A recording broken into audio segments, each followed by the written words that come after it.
Issue 1, Moscow-Tehran axis. Question, is Putin saying that Russia will protect Iran, even extend the Russian nuclear umbrella over Iran? No, I don't think so. This is a case of the blind leading the blind, or the cripple carrying the cripple. As far as Russia and Putin, Russia is a dysfunctional country. It is a kleptocracy. Putin is positioning himself to become a dictator in Russia. He's talking about transitioning from president to prime minister.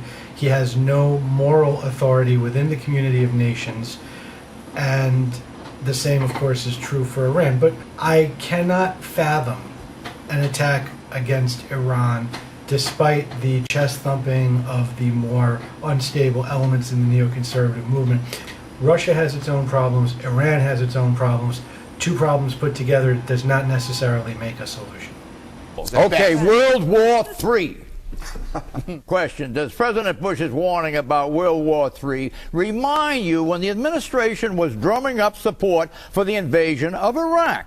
Now, with Iran, it's going to be the same thing. That's the argument against intervention. There are better arguments against intervention, but the idea that if we let Iran build a nuclear reactor so that they can export their oil, so that they can have money, so that they can have economic prosperity, how does any of that change the fact that they oppress women? How does any of that change the fact that they hang gays? They're still a primitive Islamic society. So as long as they maintain that, it's a shame because they didn't used to be. They used to have been quite Western in their thinking before the revolution in '79. They were very progressive, secular. They were almost a Turkey. Now it's a barbarous, barbaric Sharia state. So the idea that we should let them do whatever they want for the sake of having them become prosperous and then they'll be buddies, that's not legitimate. Which is not to say that I'm a neocon. I don't think we should necessarily bomb them because a nuclear reactor might turn into a nuclear weapon. The simple fact of the matter is that they are a sovereign state and we do not owe it to anyone to prevent them from becoming a nuclear power. I'm not sure that it's in our interests to attack them. I'm pretty sure it isn't, given Iraq, given our standing in the world, given the kind of people who are in charge of the federal government these days, given the kind of people who will be in charge of the federal government come January 2009. Hillary Clinton isn't going to be any better. Rudy Giuliani isn't going to be any better. The idea that there is a logical progression that leads to a clear-cut answer, yes, we should bomb them into oblivion, no, we should let them have their nuclear reactor so that they'll become a happy neighbor in the community of nations, both of those are preposterous. Where the Aristotelian mean is, I'm not sure. Issue 2. So, Hillary is already the nominee, right? Question, has the press endowed Hillary with the aura of inevitability? I ask you. It's not so much the press, it's Hillary Clinton herself and her campaign that is trying to create this aura, which incidentally is, of course, preposterous for two and a half reasons. Number one, the fact that there hasn't been a single primary, there hasn't been a single caucus. Reason 1.5, especially not the Iowa caucus, where it's not even clear that she's ahead. She has very bad negatives in Iowa. There's a significant chance that Obama or even Edwards could do better.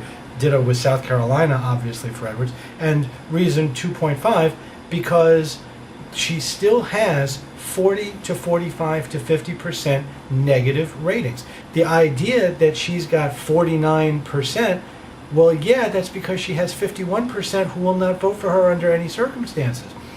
The question, and I've said this before, is that as these second-tier Democratic candidates drop out, are the supporters, such as they are they going to go to her, or are they going to go instead to Obama?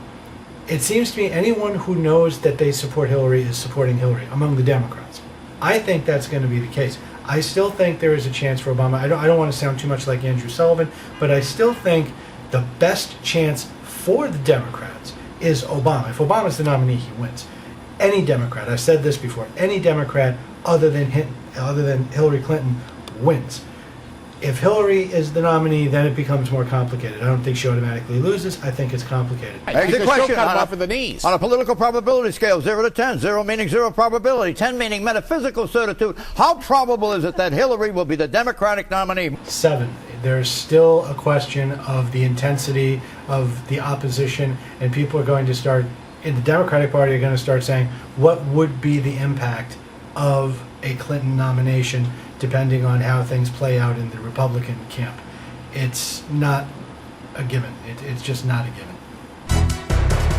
Predictions. The surprising success of the faux indignation expressed by the White House toward Hillary Clinton's $1 million earmark for a Woodstock museum, as contrasted to the question of SCHIP funding, S-CHIP funding, is going to have some legs, and it's going to be a tactic that the White House is going, and the Republicans are going to milk for a little more traction during the current campaign cycle, and they're going to insist that it's irresponsible to talk about funding this, funding that, not having this tax cut, needing to raise this tax, when there are so many bizarre and outrageous earmarks. And so we're going to go through that whole cycle just like we did back in the transportation bill. I guess it was last year.